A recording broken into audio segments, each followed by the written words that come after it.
बिस्मिल्लाहिर्रहमानिर्रहीम। अस्सलाम वालेकुम dear students. Second year physics electromagnetism chapter हमारा है और उसमें आज हम बात करेंगे एम्पेयर्स लॉ के ऊपर। और एम्पेयर्स लॉ को हम गॉस लॉ के साथ रिलेट करके डिस्कस करेंगे ताकि गॉस लॉ भी आपका रिवाइज हो जाए और एम्पेयर्स लॉ भी आपको इजीली जो है वो समझ आ सके। तो स्टूडेंट्स स्टार्ट लेते हैं एम्पेयर्स लॉ, उसकी स्टेटमेंट, उसके मैथमेटिकल फॉर्म्स और फिर एम्पेयर्स लॉ के एप्लीकेशंस, उसको यूज किस लिए किया जाता है, और आखिर में हम दो एप्लीकेशंस पढ़ेंगे एम्पेयर्स लॉ के। तो वो दो एप्लीकेशंस डिस्कस करेंगे। लेकिन सबसे पहले गॉस लॉ के स्टेटमेंट को थोड़ा सा हम रिवाइज कर लेते हैं। हमने गॉस लॉ में कहा था कि the total flux through any closed surface, the total flux through any closed surface is equal to 1 by epsilon not times the total charge that is enclosed. ठीक है, ये हमारे साथ गॉस लॉ था कि the total flux through any closed surface is 1 by epsilon naught times the total charge that is enclosed in the surface. Students, आप इस total flux की जगह आप E dot A भी लिख सकते हैं।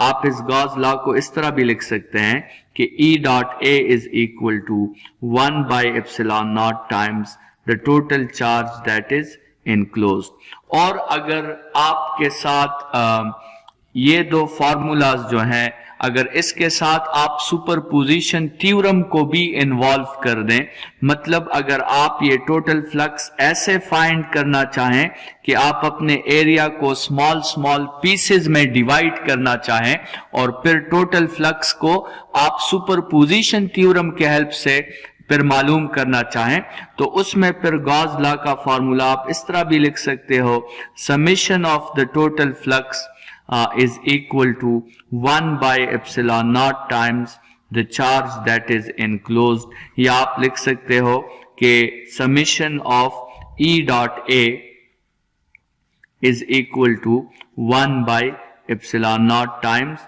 The total charge that is enclosed. ठीक है, तो आप गॉस लॉ को वन स्टेप में करना चाहें तो उसके भी फॉर्मूलाज हैं, और अगर आप गॉस लॉ को जो है वो सुपरपोजिशन थ्योरम के हेल्प से फ्लक्स मालूम करना चाहें तो उसके लिए भी आप अपने फॉर्मूलाज मेंशन कर सकते हैं। ठीक है, अब आते हैं स्टूडेंट्स थोड़ा सा एम्पेयर लॉ की तरफ, और एम्पेयर लॉ की स्टेटमेंट हम मेंशन कर लेते हैं। एम्पेयर्स लॉ कहता है कि the total magnetic flux, the total magnetic flux through any closed path, through any closed path is mu naught times the current enclosed. The total flux through any closed path is mu naught times the current that is enclosed in that path. ठीक है, मतलब the total flux through closed path is equal to mu naught times the current that is enclosed in our closed path. ठीक है, this is the first mathematical form of Ampere's law. लेकिन चूंकि यहाँ पे अगर हम डिफरेंसेस की थोड़ी सी बात कर लें स्टूडेंट्स, तो यहाँ पे आपके साथ जो है क्लोज्ड सरफेस है, गॉस लॉ में आपके साथ क्लोज्ड सरफेस है, और यहाँ पे हमारे साथ क्लोज्ड सरफेस नहीं है, यहाँ पे हमारे साथ क्लोज पाथ है। ठीक है, ये आपके साथ पहला डिफरेंस हो गया कि आपके साथ गॉस लॉ सरफेस पे अप्लाई होता है और एम्पेयर्स लॉ आपके साथ पाथ पर अप्लाई होता है। ठीक है, अच्छा, दूसरा डिफरेंस ये है कि आपके साथ गॉस लॉ में चार्ज इनक्लोज्ड की बात हुई है और एम्पेयर्स लॉ में आपके साथ बात जो हुई है वो है करंट इनक्लोज्ड की। तो ये आपके साथ दूसरा डिफरेंस हो गया गॉस लॉ में और एम्पेयर्स लॉ में। एक लॉ में चार्ज इनक्लोज्ड की बात है, दूसरे लॉ में जो है वो करंट इनक्लोज्ड की बात है।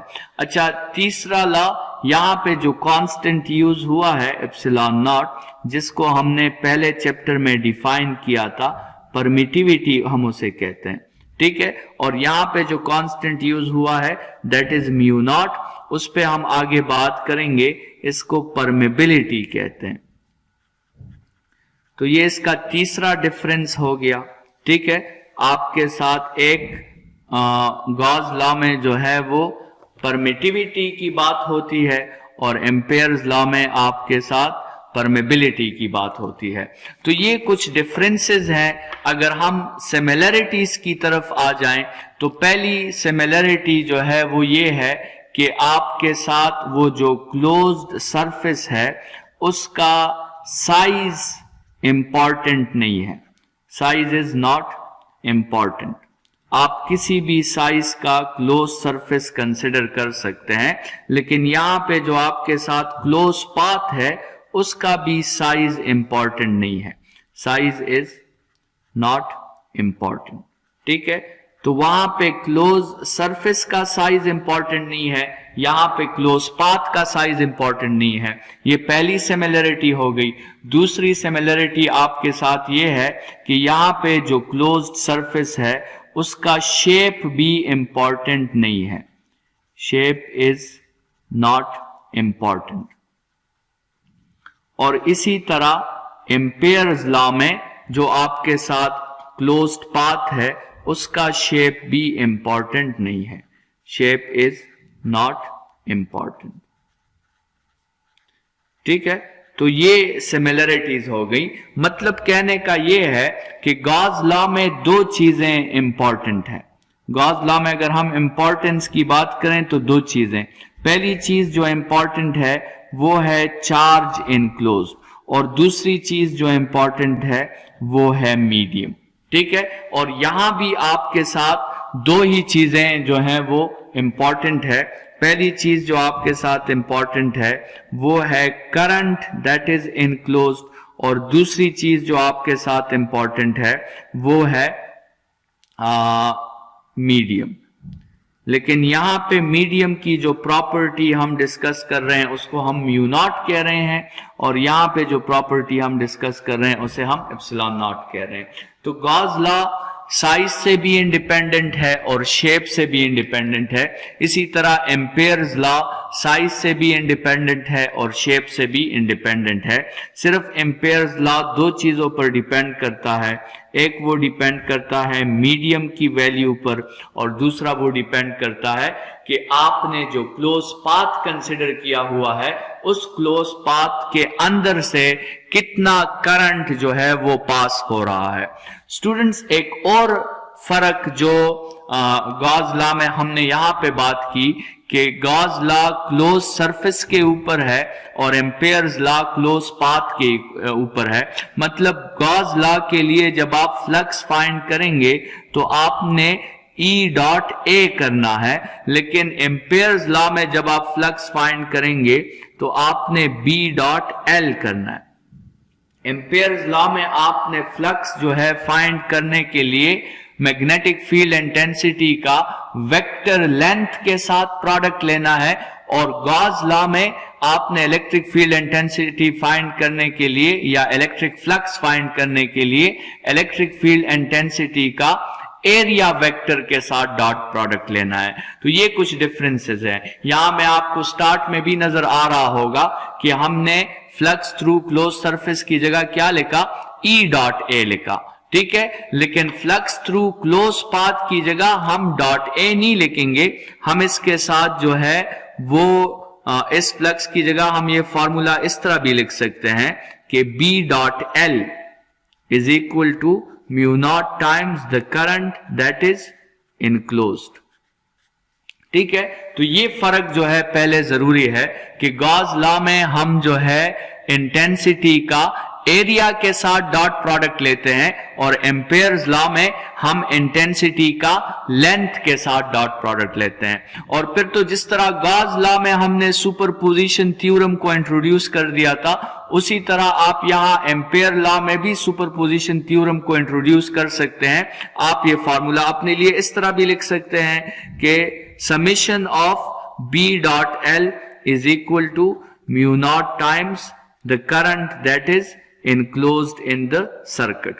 ठीक है, तो ये जब आप अगर मैग्नेटिक फ्लक्स आपने इस तरीके से फाइंड करना है कि आपने अपने पाथ को स्मॉल स्मॉल पीसेस में डिवाइड कर दिया, हर पीस के लिए आपने मैग्नेटिक फ्लक्स फाइंड किया और फिर आखिर में आपने सबको प्लस कर दिया, तो ये जो तरीका है इसे हम सुपरपोजिशन थ्योरम कहते हैं और इसमें हम फाइनल रिजल्ट फाइंड करने के लिए उन सब की समेशन लेते हैं। तो स्टूडेंट्स, ये मुख्तलिफ आपके साथ स्टेटमेंट्स हैं एम्पेयर्स लॉ की।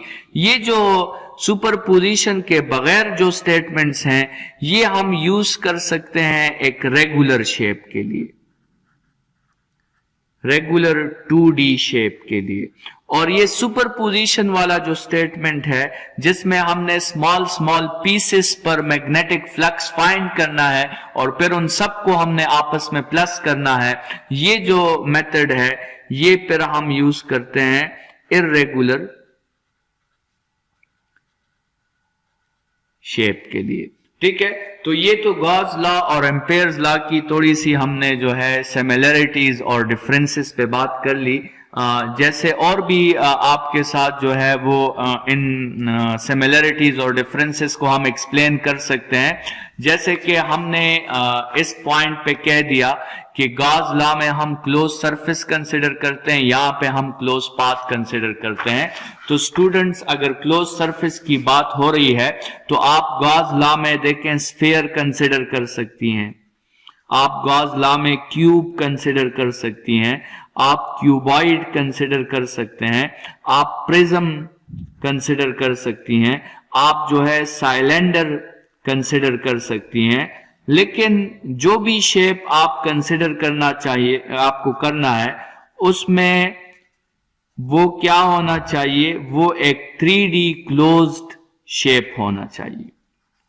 ये बात जरूरी है कि वो क्लोज्ड शेप हो, ठीक है, ओपन शेप ना हो, क्योंकि गॉस लॉ जो है वो क्लोज्ड सरफेस पे अप्लाई होता है, ओपन सरफेस पे अप्लाई नहीं होता। और यहां पर एम्पेयर्स लॉ में स्टूडेंट्स आप सर्कल कंसिडर कर सकते हो, आप रेक्टेंगल कंसिडर कर सकते हो, आप स्क्वायर कंसिडर कर सकते हो, आप जो है ट्रायंगल कंसिडर कर सकते हो और आप कोई भी irregular shape 2D body consider कर सकते हो। लेकिन ये बात जरूरी है कि आप जो भी शेप कंसिडर करो वो एक 2D क्लोज्ड शेप हो। ना साइज इंपॉर्टेंट है ना शेप इंपॉर्टेंट है, ठीक है, लेकिन उस शेप का 2D होना और उसका क्लोज्ड होना, मतलब जिस पॉइंट से आपने स्टार्ट लिया है उसी पॉइंट तक वापस आना, ये मस्ट है। मतलब आप देखें, सर्कल ले सकते हैं, आप स्क्वायर ले सकते हैं, आप ट्रायंगल ले सकते हैं और आप कोई भी जनरल पाथ ले सकते हैं, लेकिन जरूरी बात यह है कि जिस पॉइंट से आपने स्टार्ट लिया उस पॉइंट तक आपने वापस जरूर आना है। आपका जो 2D शेप है वो क्लोज्ड होना चाहिए, ठीक है। तो ये एम्पेयर्स लॉ की जनरलाइजेशन है, ये एम्पेयर्स लॉ की खूबसूरती है कि ना तो आपके साथ उस क्लोज सरफेस का साइज इंपॉर्टेंट है, ना ही उस क्लोज सरफेस का शेप इंपॉर्टेंट है। तो इसका मतलब सारी चॉइस यूजर डिफाइंड है कि वो कैसा शेप कंसिडर करता है और वो कैसा साइज कंसिडर करता है।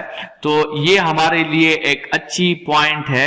इस पॉइंट को हम फिर ऐसे यूज करेंगे कि हम ऐसा शेप और ऐसा साइज कंसिडर करेंगे जिससे हमारे लिए कैलकुलेशंस में आसानी हो, ठीक है।